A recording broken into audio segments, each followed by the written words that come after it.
Continuamos en este trabajo práctico número 5 sobre economías de escala y comercio. En este video vamos a ver algunas cuestiones relativas a la medición del comercio intraindustrial, ya que cuando agregamos la posibilidad de aprovechar economías de escala, puede darse el caso de que dos países comercien bienes que son homogéneos, a diferencia del caso de los modelos anteriores. En este ejemplo vamos a tener un cuadro que nos va a mostrar en millones de dólares las cifras referidas al comercio de un país hipotético con el resto del mundo en tres categorías de productos: productos primarios, manufacturas y servicios. Esta es la primera definición que necesitamos para definir el comercio interindustrial.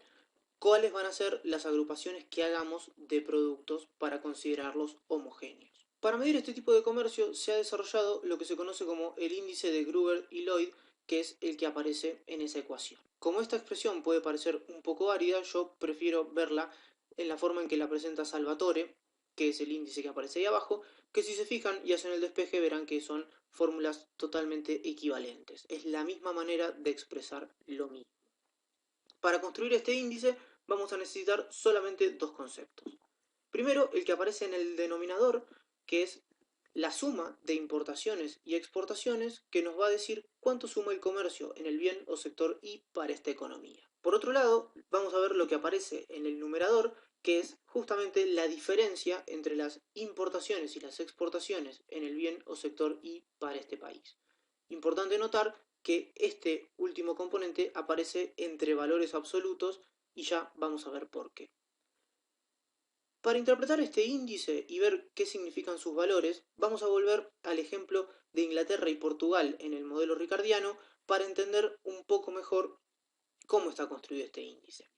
Si recuerdan, en este ejemplo ambos países se especializaban completamente en la producción de vino por parte de Portugal y en la producción de paño por parte de Inglaterra. Si tratamos de representar esta situación para el caso de Portugal en este índice, veríamos que tiene un valor de exportaciones de vino, que no nos interesa cuál es, y un valor de importaciones de vino igual a 0, con lo cual tanto el numerador como el denominador de esta segunda parte del índice valdrían lo mismo.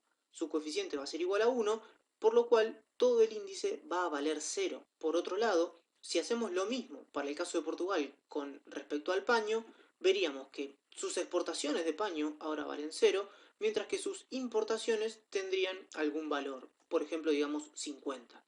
Lo importante es ver que nuevamente, en el caso del paño, tanto el numerador como el denominador van a dar un valor idéntico, su cociente va a ser 1 y el índice va a ser nuevamente de 0. En el caso de estos países, con la especialización completa, veríamos que solamente había comercio interindustrial. Inglaterra exportaba paño, importaba vino y Portugal exportaba vino e importaba paño. Con lo cual, para los dos países el índice daría 0 en todos los bienes, lo que nos da la pauta de que no hay comercio intraindustrial en ninguna de esas dos economías. Lo que tiene que pasar para que haya comercio intraindustrial es que alguno de los dos valores de importaciones o exportaciones sea distinto de 0, es decir, que efectivamente haya comercio para los dos lados en este bien o sector.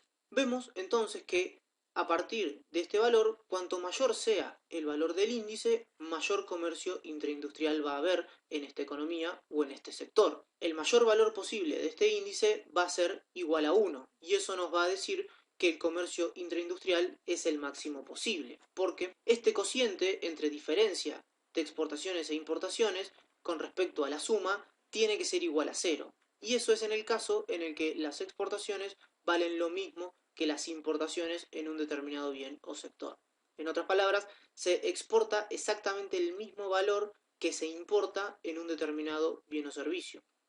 Yendo al caso que viene en la clase teórica, por ejemplo, si Francia exporta 50 millones de dólares en autopartes a Alemania y a su vez importa 50 millones de dólares en autopartes de Alemania, veríamos que este índice va a dar 1. Y desde la perspectiva de los modelos que veíamos antes, eso no tendría sentido porque diríamos que se está exportando e importando el mismo bien por un valor idéntico.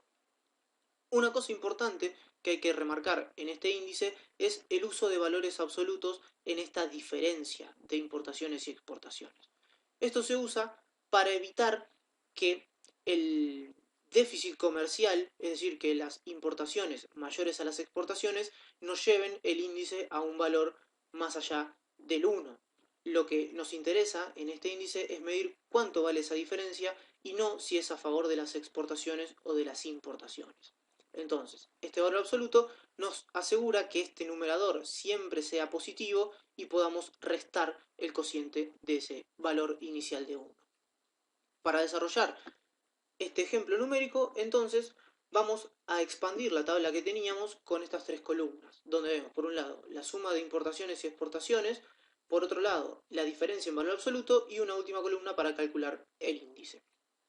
En el caso de los productos primarios, vemos que la suma de exportaciones e importaciones será igual a 235, mientras que la diferencia es de 135.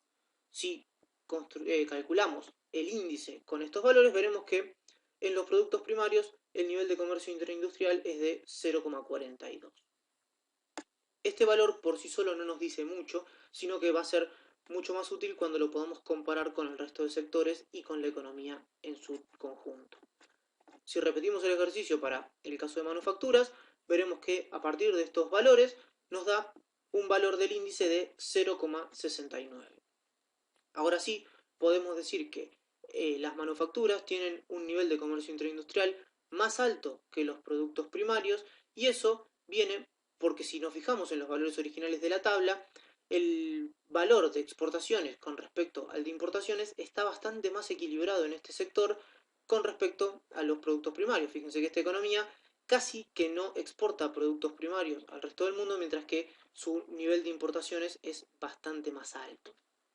Si seguimos con el caso de los servicios, veremos una tendencia todavía mayor. En este caso, si bien los valores son muy pequeños y eso puede ser un poco engañoso, el comercio interindustrial de servicios en esta economía es de 0,76. Es el valor más alto de los tres grupos que estamos viendo. Y esto tiene un poco de sentido si uno piensa en términos de lo que pasa en la realidad y de lo que veníamos viendo con los modelos anteriores. En general, en los servicios como en las manufacturas hay mayores posibilidades de diferenciación y además de ganar economías de escala, lo cual lleva a que el comercio interindustrial en estos segmentos sea bastante más frecuente que en el caso de los productos primarios, que tienden a ser productos homogéneos y que no tiene mucho sentido intercambiarlos según veíamos en los modelos anteriores.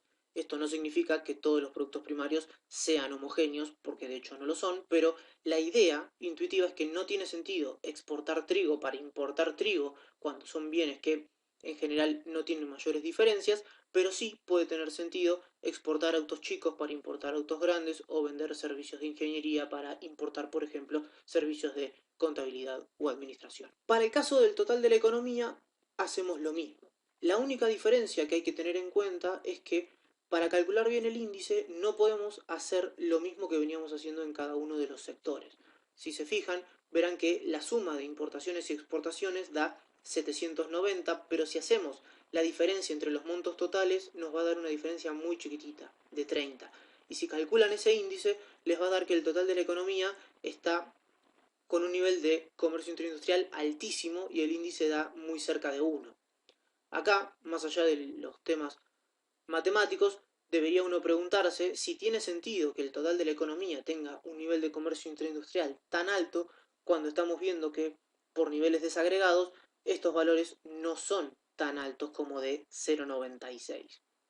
La forma de construir este índice para el total de la economía es sumar las columnas que venimos completando. La columna de suma de importaciones y exportaciones y de la diferencia.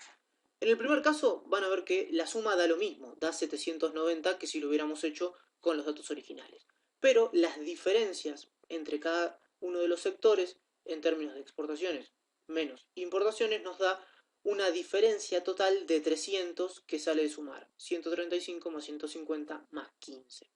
Porque, de nuevo, lo que nos interesa es la sumatoria de las diferencias y la sumatoria, valga la redundancia, de las sumas de importaciones y exportaciones, que es como está presentado el índice en la primera expresión que veíamos antes. Si hacemos estas cuentas para el total de la economía, veremos un valor de 0,62 que es más razonable porque está en el medio de los valores extremos que vemos para esta economía. Está entre 0,42 y entre 0,76, que es lo que tiene que pasar con cualquier promedio. Eso es una propiedad estadística común. ¿Por qué en este caso este índice vale 0,62 para el total de la economía? Bueno, porque está más cerca del valor de comercio del sector que más peso tiene en el comercio internacional. En este caso, las manufacturas. Si se fijan, los montos de exportación e importación de las manufacturas son mucho más grandes que para los servicios y para los productos primarios. Entonces es razonable que la mayor influencia en la construcción de este índice venga por el lado del segmento de productos que más relevancia tiene en el comercio internacional. En este caso quedará más cerca del valor de las manufacturas que del resto de los segmentos de productos.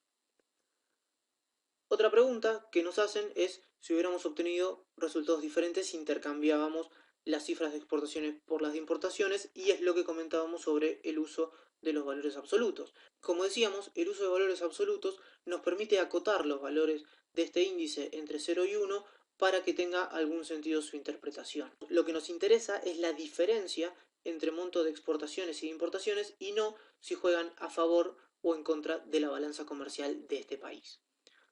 Los problemas que podemos llegar a tener en la construcción de este índice se conocen como sesgo de agregación o sesgo geográfico.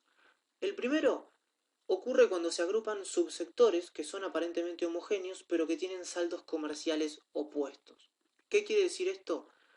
Bueno, primero que cuantos más sectores agrupemos, más comercio pasa a ser intraindustrial, por definición. Si nosotros agrupamos la venta de autos, de maquinaria agrícola y de computadoras, todo como manufacturas, vamos a estar diciendo que la exportación de una maquinaria agrícola es equivalente en términos sectoriales a la compra y venta de una computadora. Entonces, esa es una primera distorsión que va a llevar a una sobreestimación en este índice, porque vamos a estar agrupando más productos dentro de una industria cuando no corresponde. Por ejemplo, en el caso de Argentina, si nosotros agrupamos las manufacturas de origen agropecuario, que generalmente son superavitarias en nuestra balanza de pagos, con las manufacturas de origen industrial, que en general son deficitarias, veríamos que hay mucha exportación y mucha importación en un segmento que denominaríamos manufacturas, y eso nos haría creer que el comercio interindustrial manufacturero en Argentina es muy grande, pero en realidad lo que está pasando es que exportamos unas manufacturas más ligadas al sector primario, mientras que importamos unas manufacturas más ligadas al sector industrial. En ese caso, lo que estaríamos encubriendo es un patrón de comercio más parecido a lo interindustrial que a lo intraindustrial, por eso decimos que se sobreestima el índice. El otro sesgo, que es el sesgo geográfico, se da cuando se calcula el índice con respecto a un grupo de países diferentes que analizamos como un todo. Lo que puede pasar en este caso es que los saldos comerciales de cada grupo de productos se pueda compensar entre países, y eso va a llevar nuevamente a sobreestimar el valor del índice. Para ponerlo un poco más claro, podríamos pensar, por ejemplo, en Argentina analizamos el comercio de servicios.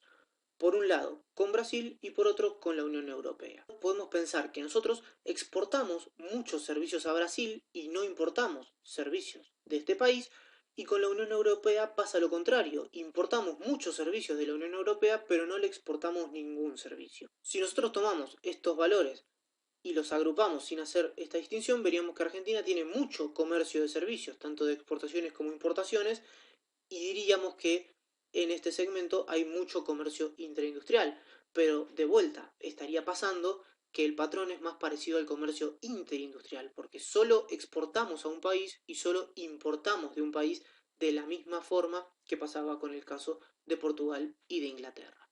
En este caso también es importante asignar la importancia relativa del comercio con cada uno de los países.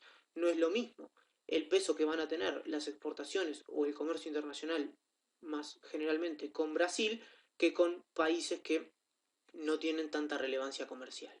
Ese es otro punto importante para tener en cuenta cuando se construya este índice. En definitiva, lo importante es poder tener el mayor grado de desagregación posible y el mayor grado de detalle con respecto a los socios comerciales, para así no distorsionar el valor del índice y tener una idea más clara de el patrón de comercio intraindustrial. A quien le interese profundizar sobre este tema, le dejamos en la descripción del video un link a un trabajo que se publicó en base a una tesis de la carrera de Economía, donde lo que se hace es justamente medir el comercio intraindustrial para la Argentina.